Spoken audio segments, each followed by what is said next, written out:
Why get all your holiday decorations delivered through Instacart? Because maybe you only bought 2 wreaths, but you have 12 windows. Or maybe your toddler got very eager with the advent calendar. Or maybe the inflatable snowman didn't make it through the snowstorm. Or maybe the twinkle lights aren't twinkling. Whatever the reason, this season, Instacart's here for hosts and their whole holiday haul. Get decorations from the Home Depot, CVS, and more through Instacart and enjoy free delivery on your first 3 orders. Service fees and terms apply.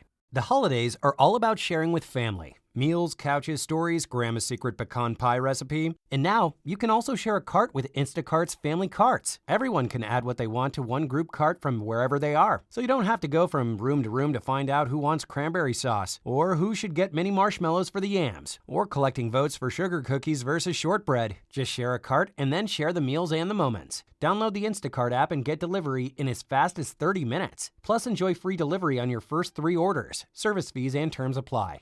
Rise up! Rise up!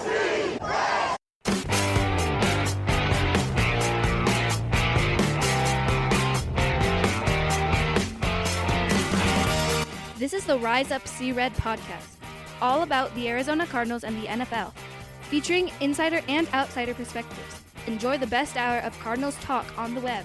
Now here are your hosts, Jess Root and Seth Cox.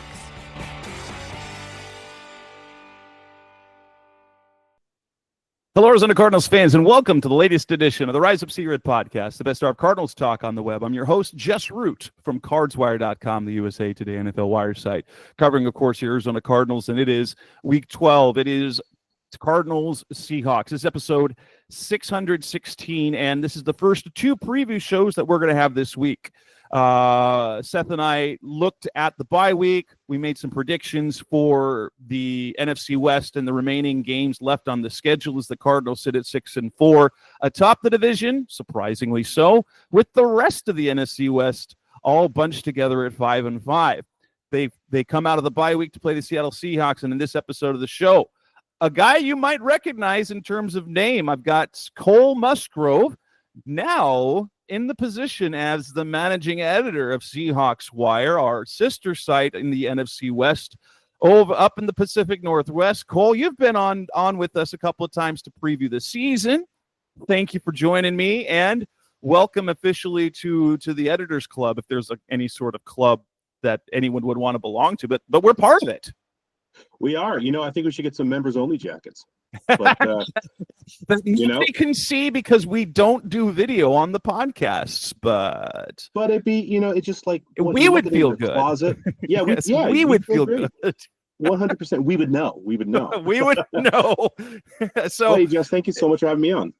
Yes, and I appreciate you coming on. Now, the Seahawks have had an interesting season, so we want to take back through kind of the start of the season. Obviously, when we have had Tim Weaver on before the year to kind of preview the year, talking about Mike McDonald, they came out gangbusters 3-0, but now things have kind of come down to earth a little bit.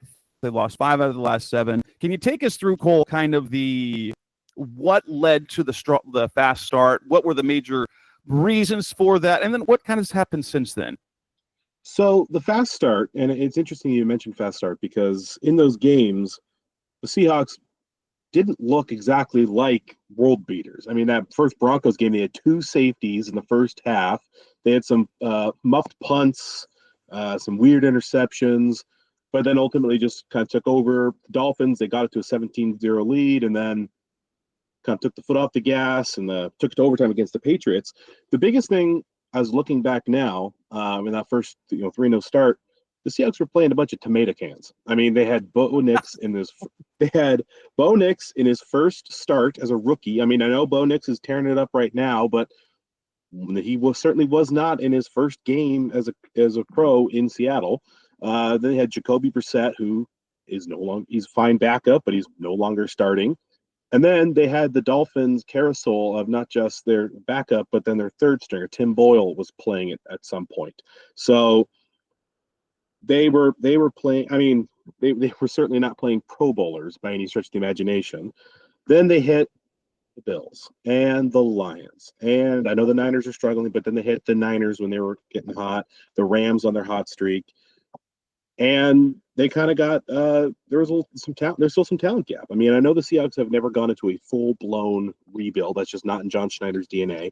But it's still a roster in transition. I mean, we have a first year head coach, new staff, getting his guys involved in the system. So yeah, there was some serious growing pains. Now that being said, last two games, defense finally seems to be kind of settling back in, kind of starting to look like what we saw in the beginning of the season, albeit against much more quality opponents. Geno Smith leading the NFL in passing, but also, unfortunately, the NFL in interceptions. How would you characterize Geno's play this year? Because he's if you look back to the first post Russell Wilson year, and he looked like he was a legitimate MVP candidate for probably 2/3 of that first season. And since then has kind of come down to not game manager, but also not like efficient, solid guy. Where would you rate his season so far? Because it kind of looks like he single-handedly got them that win over San Francisco at the end of last week. Yeah, so Geno Smith, I would actually go on a limb, and I know that if you just look at the raw numbers, especially that number 11 interception number, not great. You actually watch the games, Geno is playing at a pretty high level, so I would characterize his season as being pretty good, actually. He is dealing with the worst offensive line in football. Certainly had one of the worst right side of this line with, third string right tackle for the first half of the season. Now it's a little better with Abe Lucas back. Some of his interceptions, I know this is kind of the old adage, the quarterback, you sign the check with every pass you throw, but a lot of them, drop pass intercepted or tipped ball intercepted, or receiver run the wrong route. I mean, I know that reflects poorly on Geno, but watching him, week in, week out, he's making a lot happen when there's not a lot there. So I know it's been a little up and down. I know he was atrocious against the Rams, of which he actually apologized post-game for that. But overall, I would say he's having a pretty good season. That's not necessarily being reflected in all the stats. That makes sense. Good to see Abe Lucas back. Has he kind of solidified things, and is he finally in a place health-wise where you feel like he can play kind of the rest of the year? Gosh, I hope so. I mean, health has become a considerable issue with him already in his career. It's only year 3, and he's already missed the first 9 games of this season. He only played in, a handful last year, and he missed the first 9 games of the season from a knee surgery he had in January. That was meant to just kind of clean things up. So I'd like to believe that that's all it took, and he's finally able to go. He certainly played incredibly well. Now obviously not exactly a tough, not exactly an easy situation having your first game against Nick Bosa, but he held his own. He played more snaps than I think even head coach Mike McDonald was planning to play him. So that's just going to be a fingers crossed situation. I wish I could say health wise he's good to go, but when you've already missed this much time in your career and you're only 3 years in, it's going to be something to monitor.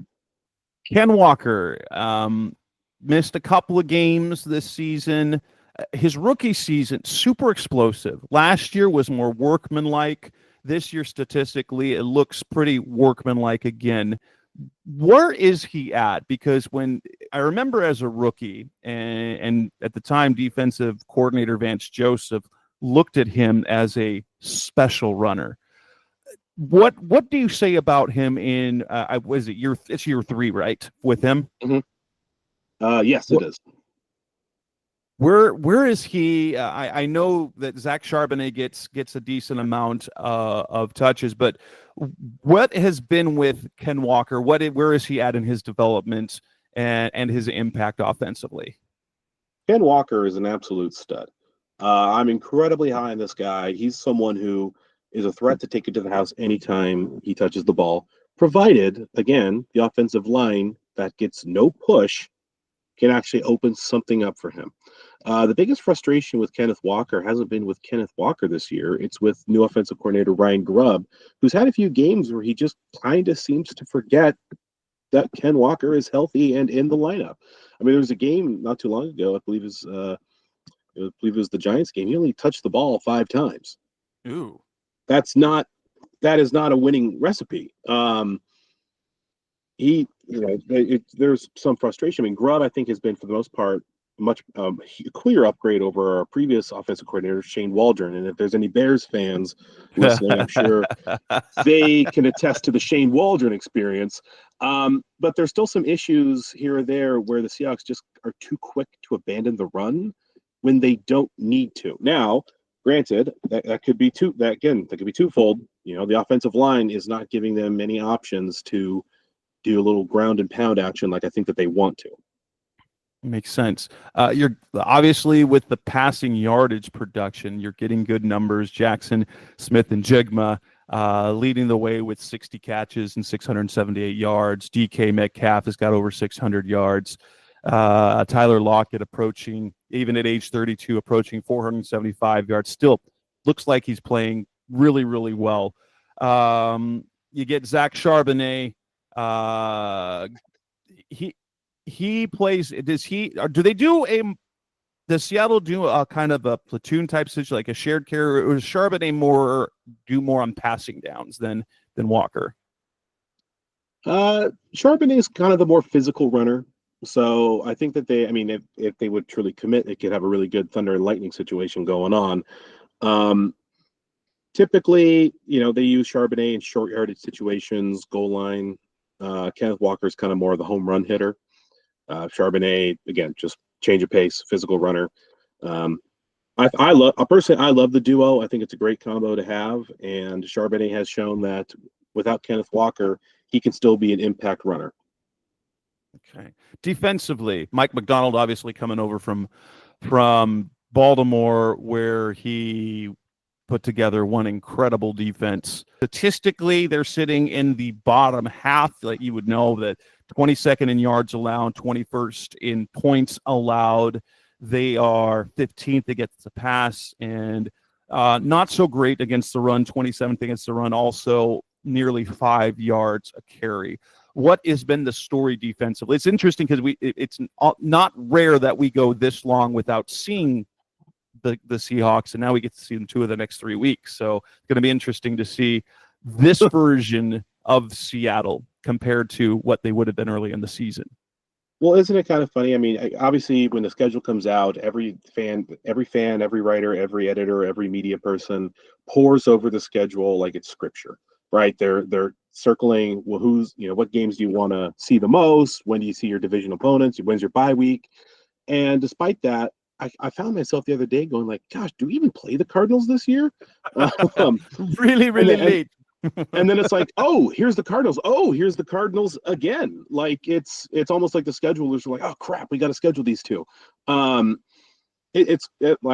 Jokes aside there.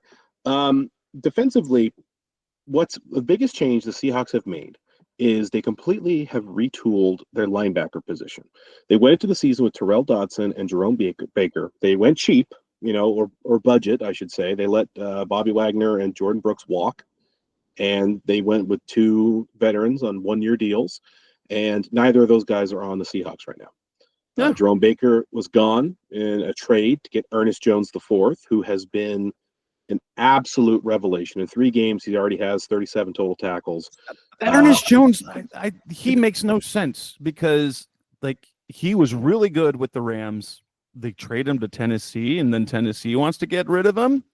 I don't get it, because production-wise, he's a really good guy in space. Oh my gosh, 100%. He's incredible. And then with Terrell Dodson, right before the Niners game, they just cut him. And they cut him, and they decided we're going to go with our rookie from UTEP, Tyrese Knight. And the 2 of them just completely shut down San Francisco's rushing attack. Okay. So they got better at linebacker. They're using Draymond Jones a little bit better. So yeah, overall numbers not looking great because they kept getting gashed by the Bills, and the Niners earlier in the year. And then the New York Giants, of all teams, their third stringer looked like the reincarnation of Walter Payton against us for some reason. So the Seahawks have kind of done a little bit of retooling, and it's worked out really well. But what they need to improve on is they're just not getting turnovers. They're just not generating enough of them, which is very unusual to see from a Seahawks team. I mean, I know they had an interception last week, but it feels like these turnovers are coming too few and too far between. Derek Hall, I don't know anything about that guy. He's the leading sacker, 6 sacks, 2 forced fumbles, a fumble recovery for a touchdown, 12 quarterback hits, 4 tackles for loss. Who is that guy? Well, he's a guy that after year one, many people thought, what's he even doing on this team? I'll give a comparison. Boye Mafe, rookie year, showed flashes. You're like, okay, there's something there. Year 2, oh, there it is. Stud pass rusher, looks incredible. Derek Hall's kind of having the Boye Mafe experience, only far more extreme on both ends. Again, went from a guy that we thought, he's probably not going to make the team much longer. New staff might be quick to cut bait, but they are getting the most out of him. Or maybe he's just a late bloomer in the NFL, and he is just absolutely killing it. He is punishing offensive lines and quarterbacks. That the defensive line, some pretty Leonard Williams. You've got Jaron Reed, who's on his second or a third stint with the Seahawks, and then they had Byron Murphy in the first round. What has been the story with the defensive line? You mentioned the linebacker issues. Has there been an adjustment with that defensive line? Because I would have figured, looking at that they would have been better against the run, or was that more a case it was because of the linebacker play, because schematically that's who's supposed to make those plays? I mean, I think it's a little bit of a little column A, little column B, but also the Seahawks defensive line had some serious injury issues kind of in the first part of the season. I mean, Leonard Williams was out, missed a game. Boye Mafe missed a game. Our first round rookie, he missed several games with a hamstring issue. So now that they're kind of starting to get a little bit healthier and getting back in there, Byron Murphy is back, and it's again, they're starting to make their presence felt in a big way. The defensive secondary, a couple of really talented young guys in Reek Woolen and Devin Witherspoon. How are they in this new defense? Devin Witherspoon's having a quietly excellent year. Again, this is a situation where, numbers aren't necessarily there. It's kind of hard to see, judge an impact, of a player who's, not recording tons of interceptions, because that's typically how we, judge cornerbacks these days. But he is a maniac. He's a tackling machine. He makes his presence felt every time he steps on the field. I mean, that interception I mentioned against the Niners, it's because he deflected a pass to Christian McCaffrey. Reek Woolen, it's been a little up and down. Certainly huge improvement over his sophomore season, which saw him actually get benched at one point. He's back to his usual ball hawking ways. He had a rough performance against the Rams, but everybody has a rough performance against the Rams if you're wearing a Seahawks uniform. I guess that's just how it goes. That's kind of how the NFC West cycle is. Hawks usually beat the Niners, Niners beat the Rams, Rams beat the Seahawks, and then the Cardinals are just there to beat anybody. The Cardinals beat Seattle at home. That they beat them in Seattle. That's kind of that's the kryptonite that they've got. Except for it's been 5 games. The Seahawks have won 5 in a row, but that's it for years. Is back before it was Lumen Field and CenturyLink, is that Seattle was nearly unbeatable there, except when the Cardinals came to town for some reason. Yeah, and it makes no sense. I mean, other than just division, no one knows you like your rivals do. But again, the team that plays in the dome in the desert always comes to Seattle in December when it's cold, wet, and rainy, and then beats us. It never made sense. And usually those are the games of the Seahawks just look the sloppiest. So I don't know what the deal is there. But now it's been characteristic winning streak in this rivalry because usually, like I said, these teams split. They're competitive against each other, but then again, even in this 5-game winning streak, it's not like the Seahawks have just been dog walking the Cardinals. I know the Cardinals have been down for the last couple of years, but Matt Prater makes 1 of 2 field goals last year. This is not a 5-game winning streak in Seattle. He was following the script so that we could get Marvin Harrison. Yes. No, I think you wondered about that. I mean, everyone honestly at that point, while a win would have been nice, it would have been devastating to lose the 4th pick and to miss out on Marv. So we've always joked that Prater knew the script. He understood the assignment, except for that kick. He's now 40 years old. Mm-hmm. That was his very first missed game-tying, game-winning kick in the final 2 minutes of a game. The first he'd ever missed. Wow. I mean, that's I did not know that actually is just below my mind. Wild number. That's a wild number. He's one of the most clutch kickers of all time. And that's why you look at that. Yeah, he understood the assignment. Then you're like, wait a minute, did he just get old? That's like, did he just suddenly get over the hill? No, he's been good, except he's been hurt for the last few weeks, and now we have a question: is that do we even bring him back off of IR because of how Chad Ryland's done? Because Prater's he's 40 and he's a free agent after this season. I'm like, do you just roll Ryland, or do you bring back Prater to kick for the rest of the season, maybe the postseason? And then they're guaranteed going to lose Ryland as soon as if they cut him, someone else is picking him up because he's been so great. Mm-hmm. So, and then the Cardinals are left with no kicker. Kickers are weird, man. Like you'll get a guy like Matt Prater or Adam Vinatieri, who's semifinals for the Hall of Fame this year.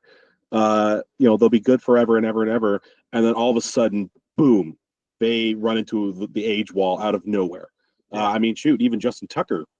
We might be seeing it with him right now. Yeah. But also it's pretty funny. Justin Tucker's standard was so high that now he's mere mortal. He's just an average kicker now, and everyone's like, he's washed. I'm like, oh, so he's still like a starting kicker in the NFL. Yes. All right. Coming up next on the Rise of Seahawks podcast, the best our Cardinals talk on the web. Let's talk about this game, these matchups, what we're looking for in this game. That's coming up next on Rise Up Sea Red. Why get all your holiday decorations delivered through Instacart? Because maybe you only bought 2 wreaths, but you have 12 windows. Or maybe your toddler got very eager with the advent calendar. Or maybe the inflatable snowman didn't make it through the snowstorm. Or maybe the twinkle lights aren't twinkling. Whatever the reason, this season Instacart's here for hosts and their whole holiday haul. Get decorations from the Home Depot, CVS, and more through Instacart and enjoy free delivery on your first 3 orders. Service fees and terms apply. The holidays are all about sharing with family. Meals, couches, stories, Grandma's secret pecan pie recipe. And now you can also share a cart with Instacart's family carts. Everyone can add what they want to one group cart from wherever they are. So you don't have to go from room to find out who wants cranberry sauce, or who should get mini marshmallows for the yams, or collecting votes for sugar cookies versus shortbread. Just share a cart and then share the meals and the moments. Download the Instacart app and get delivery in as fast as 30 minutes. Plus, enjoy free delivery on your first 3 orders. Service fees and terms apply. Looking for an ideal place to start or scale your business? Come to Dubai, the new global powerhouse for innovation and business growth. With the Dubai Economic Agenda D33 accelerating success, entrepreneurs have easy access to flexible regulations, cutting-edge infrastructure, tax benefits, and 100% foreign ownership. Be a part of the future. Join the leaders of tomorrow in Dubai, where your innovation meets opportunity. Visit www.dubaibeyondpossible.com to know more. We're back on the Rise of Seahawks podcast, the best our Cardinals talk on the web, with Kole Musgrove from SeahawksWire.com, our sister site of the NFL Wire of USA Today, talking Cardinals-Seahawks. Looking at this game, Seahawks 5-5, Cardinals 6-4. Where do you think that the Seahawks match up favorably against Arizona? Well, the biggest thing is I think the Seahawks match up well against any secondary in the NFL when you have DK Metcalf, Jackson Smith and Jigba, and Tyler Lockett. So that is every time I do a behind enemy lines talking to other editors, they always say the exact same thing, which is, yeah, we don't know how we're going to be able to slow down the Seattle's receiving core. So that certainly is, I think, the biggest advantage that Seattle has over Arizona. Now, obviously, Arizona can counter with Marvin Harrison Jr. But yeah, I think that's where the Seahawks have a clear edge. Yeah, it's interesting because this is yet another receiver test for the Cardinals, because in recent weeks they faced Devontae Adams and Garrett Wilson. Last week they faced the Bears trio, and they faced Miami's Jalen Waddle and Tyreek Hill. They have not been hurt. They've not been like the team's great receivers have not had a real impact in those games that the Cardinals have faced. So it's going to be interesting to see if that continues. The Cardinals defensively have been surprisingly all right. Granted, it's the home games. They haven't allowed a touchdown in their last 3 home games. They're obviously on the road, but they've been playing a kind of a bend don't break type of defense. They don't generate much pass rush. Like the game against the Bears, the game against the Rams really skew their sacks, because 11 of the sacks that they have this season come in those 2 games, and they were facing backup and third string tackles they were facing, and they took advantage. And they're not going to have that this week because Abe Lucas is playing. Charles Cross is playing, as far as we know, unless something happens in the next couple of days. So that'll be interesting. I look at the 4.8 yards per run that the Seahawks are allowing, and I think that's going to be because the Cardinals, what they've sort of become offensively, and the passing game has opened up. Kyler's been playing extremely high level. I feel at this point, the way the Cardinals are playing offensively, there really isn't a team that stops them.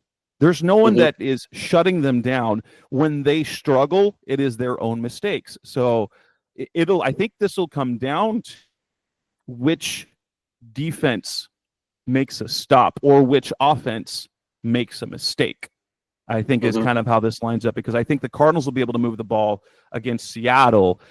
The Cardinals are not a great run defense team. They're not great against the pass. Although points per game, they're quietly moved up to the top half of the league, because they're now 13th in points allowed, as opposed to like the late 20s where they were. I mean, but giving up only 6 and 9 points, 15 total points in their last 2 weeks will do that. But yeah, I'm interested to see how that works, because I don't feel the Cardinals are a dominant defense. They are at best a capable defense if, 1, they play fiercely, and 2, they stick exactly to their assignment. They are not talented enough to do anything but stay within the scheme, and that means they're going to give up a few yards down the field. It's going to look like teams are going to score, and then they'll somehow hold them to a field goal, or where analytics go and then teams go for it on 4th down and they get a 4th down stop that changes the momentum. The Cardinals can move the ball. Yeah, how have the Seahawks done against teams with quarterbacks who can move? Not great. The Seahawks pass rush has been inconsistent at best. When they're on, they are just as suffocating as any team in the NFL. Unfortunately, when they have quarterbacks who can move around a little bit, they have a hard time bringing them down. They got to Brock Purdy a little bit last week, which was a huge improvement over getting to him not at all in the first meeting. But they struggled to get Josh Allen. They struggled to get any kind of quarterback who can run even a little bit, which, of course, not a great sign for when you're having Kyler Murray. This will be, kind of speaking of tests, this will be another test for the Seattle Seahawks. The defense looked really good against the Rams, except for the last drive in overtime. They totally shut the 49ers down. First Brock Purdy-led game where the Niners had under 300 yards of offense. But now they have yet another tough task with the Arizona Cardinals, who probably have the most consistent offense out of the 3 of those teams we've mentioned. If they can, that'll be a good test to see if the Seahawks defensive turnaround is actually legit, or were they benefiting from two inconsistent teams in San Francisco and Los Angeles who don't necessarily look like they want to win that many games this year.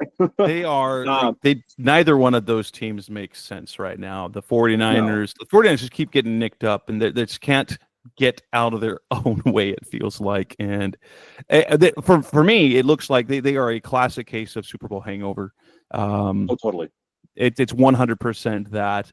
And the Rams, they're like, oh, wow, you're good. Oh, you're not good. I don't. It doesn't make sense at all. The Rams are so perpetually frustrating in the sense that every time you think they're dead and out, and this is it, they're done, whether it's week to week or even in game, they're survivors. I don't use the term cockroach in a derogatory sense in this, but they just find a way to just keep coming back. It's incredible. Frustrating, beyond frustrating, that they can never just seem to stay dead, but here we are. That's just good coaching. They got good players.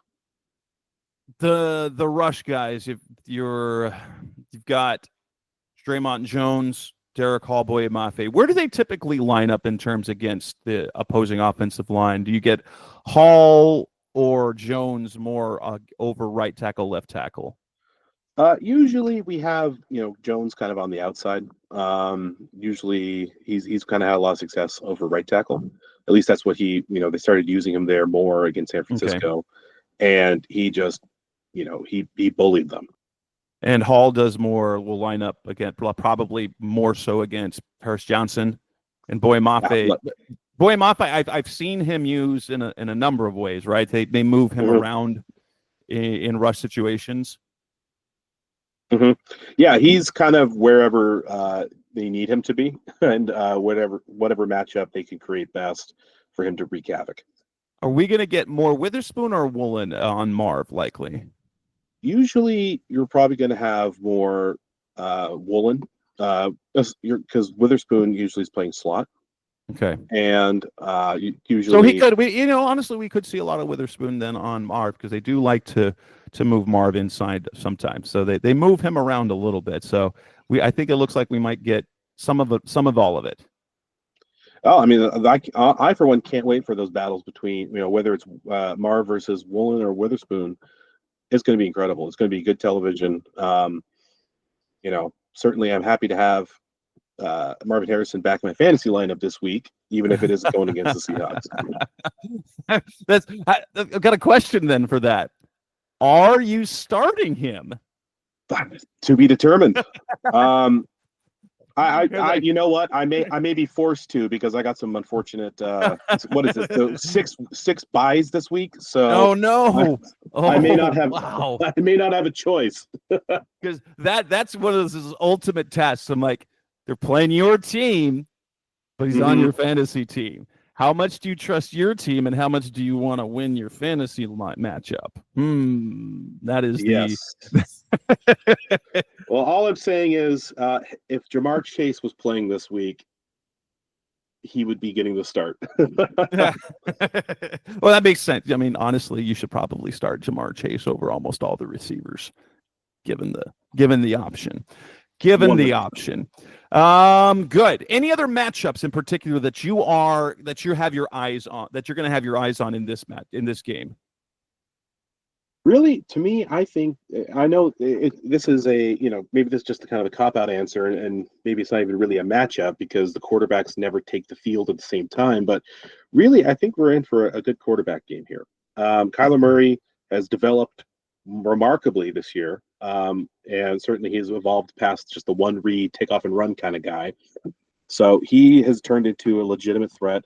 Geno, like I said, is playing much better than I think his interception numbers would lead folks to believe. And he could certainly move a little bit better than I think people realize. So that touchdown run probably opened some eyes last week. So really, Geno's always been able to move. Geno's always been able to move, even at his age. I think that's one thing you don't move. Like maybe you don't have the same first step and you don't stop as quickly, but guys with speed always have speed, and he always could run. Well, the thing about Geno, I mean, he's 34, but he's kind of a young 34 because he spent a lot of years not taking hits on the sideline, backing up Russ and Eli Manning and Phillip Rivers. That's what the O-line is. The O-line is just, making sure he's getting his career in. Isn't that kind of the line we're going to use then for that O-line? They're just making sure that he gets a full NFL career of hits since he spent so long not getting hits. I would appreciate, and I think he would appreciate that. They don't need to speed the clock up so quick. Awesome. Let's move on. Coming up next on the Rise of Seahawks podcast, Mr. Cardinals Talk on the Web. Let's move on and talk about predictions and picks that we have this game. That's coming up next on Rise Up Red. The holidays are all about sharing with family. Meals, couches, stories, Grandma's secret pecan pie recipe. And now you can also share a cart with Instacart's family carts. Everyone can add what they want to one group cart from wherever they are. So you don't have to go from room to room to find out who wants cranberry sauce, or who should get mini marshmallows for the yams, or collecting votes for sugar cookies versus shortbread. Just share a cart and then share the meals and the moments. Download the Instacart app and get delivery in as fast as 30 minutes. Plus, enjoy free delivery on your first 3 orders. Service fees and terms apply. Why get all your holiday decorations delivered through Instacart? Because maybe you only bought 2 wreaths, but you have 12 windows. Or maybe your toddler got very eager with the advent calendar. Or maybe the inflatable snowman didn't make it through the snowstorm. Or maybe the twinkle lights aren't twinkling. Whatever the reason, this season, Instacart's here for hosts and their whole holiday haul. Get decorations from the Home Depot, CVS, and more through Instacart and enjoy free delivery on your first 3 orders. Service fees and terms apply. The sun's shining, birds are singing, and all feels right in the world.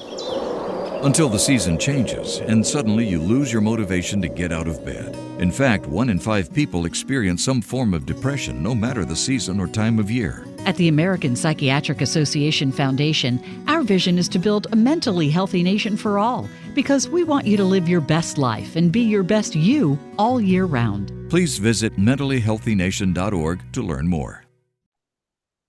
We're back on the Rise of Seahawks podcast, Best of Cardinals Talk on the Web. This is where we make our predictions, and this is a game I'm not too sure on, and also odds makers aren't too sure on, because the Seahawks opened as 1-point favorites, and they are now 1-point underdogs. The line, the spread moved a point over for them on the money line, rather than it's not even odds at 110 each. The Seahawks were minus 115 to start the week of the Cardinals, minus 105. They have flipped. What do you expect to see for this in this game? I'm guessing that we both are expecting something slightly more higher scoring. Mm-hmm. Yeah, I think both. Like I said, the test for me is can the Seahawks defense be legit like we've seen? I need to see more evidence for me to be able to be like, yeah, it's fixed. It's totally good to go. Run defense, there's still concerns here or there. It's gotten way better. I'm going to need to see them have a little more takeaways as well.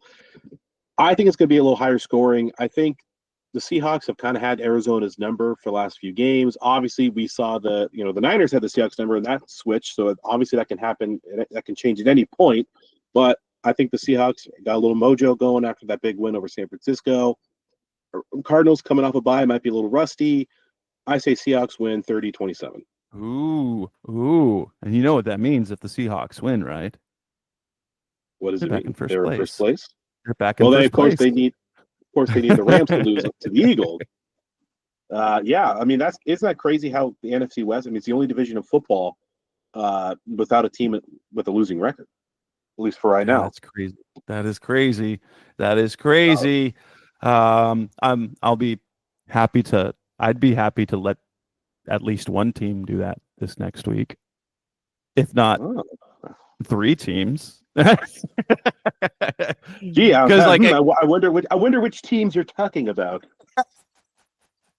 I think the Cardinals are locked in. I do expect a close game.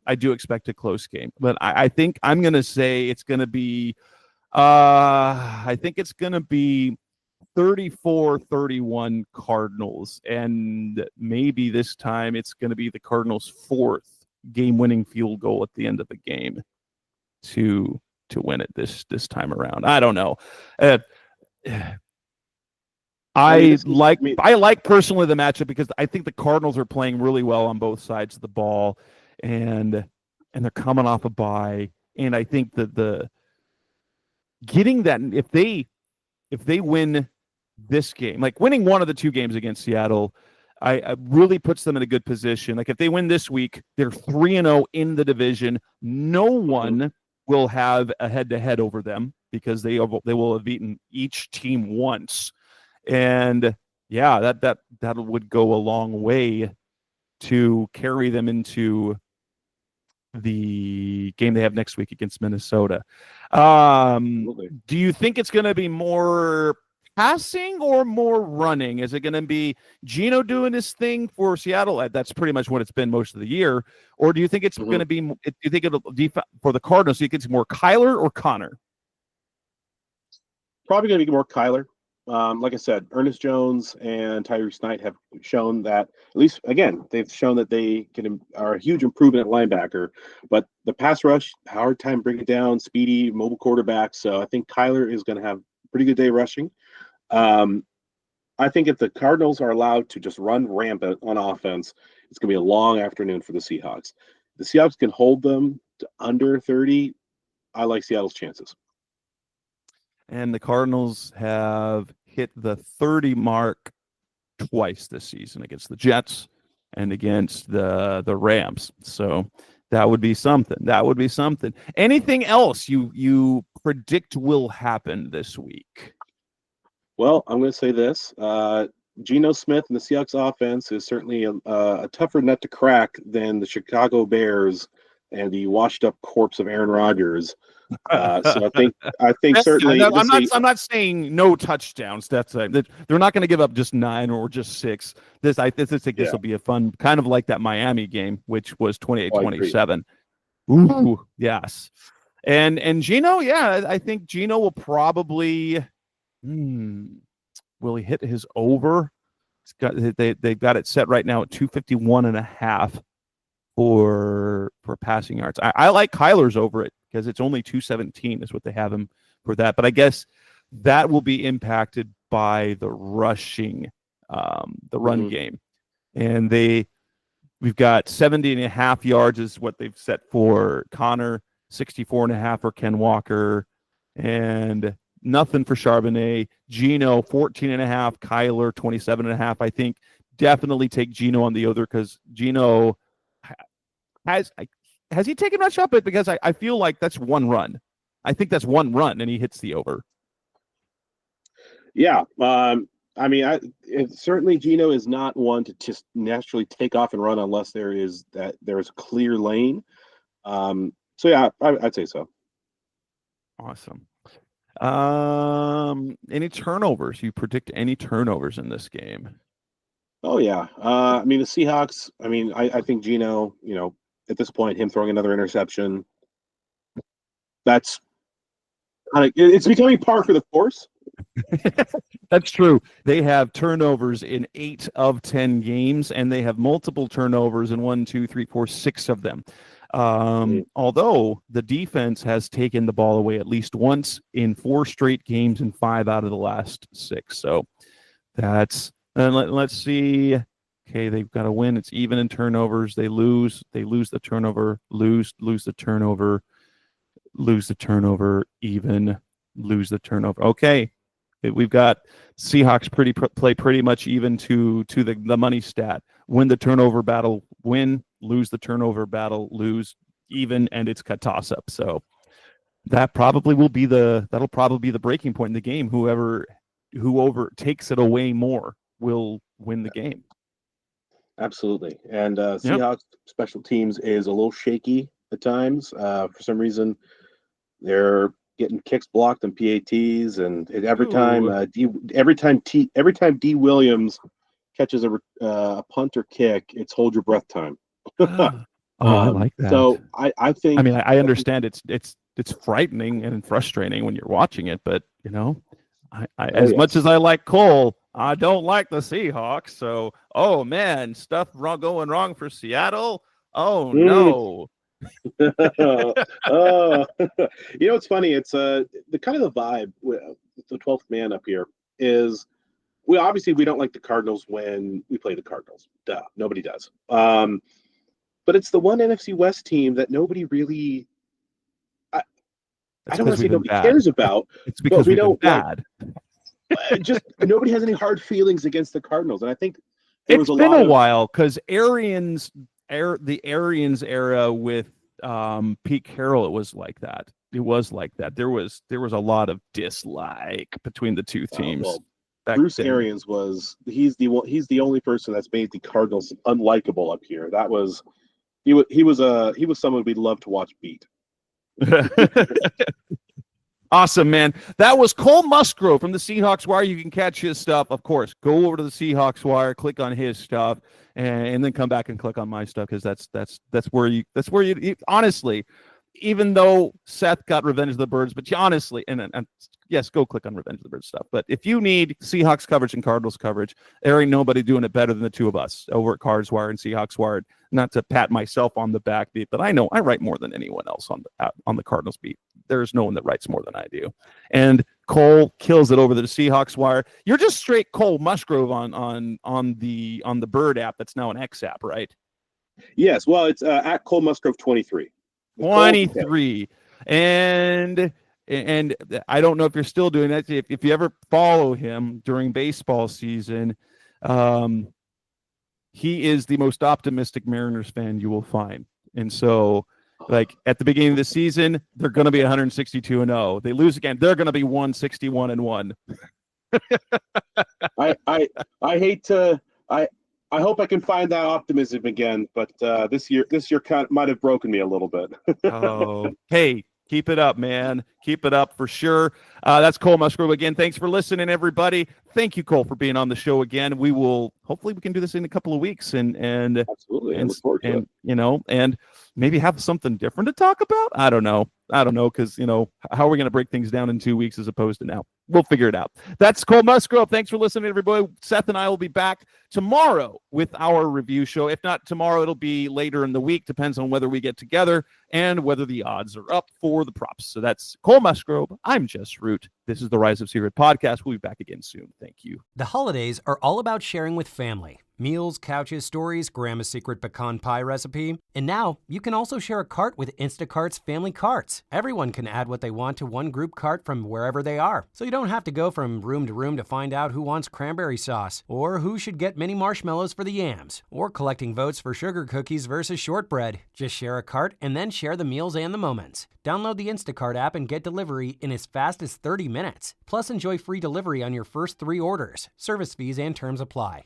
Why get all your holiday decorations delivered through Instacart? Because maybe you only bought 2 wreaths, but you have 12 windows. Or maybe your toddler got very eager with the advent calendar. Or maybe the inflatable snowman didn't make it through the snowstorm. Or maybe the twinkle lights aren't twinkling. Whatever the reason, this season, Instacart's here for hosts and their whole holiday haul. Get decorations from the Home Depot, CVS, and more through Instacart and enjoy free delivery on your first 3 orders. Service fees and terms apply. For listening as always. Thanks for listening to the latest edition of the Rise Up, See Red podcast. Listen to previous episodes and subscribe to the show on Apple Podcasts, Stitcher Radio, Audioboom, or many other podcast platforms so shows are delivered directly to your mobile device. Please give the show a 5-star rating and always support the sponsors who support the show. We'll be back soon for the best hour of Cardinals talk on the web.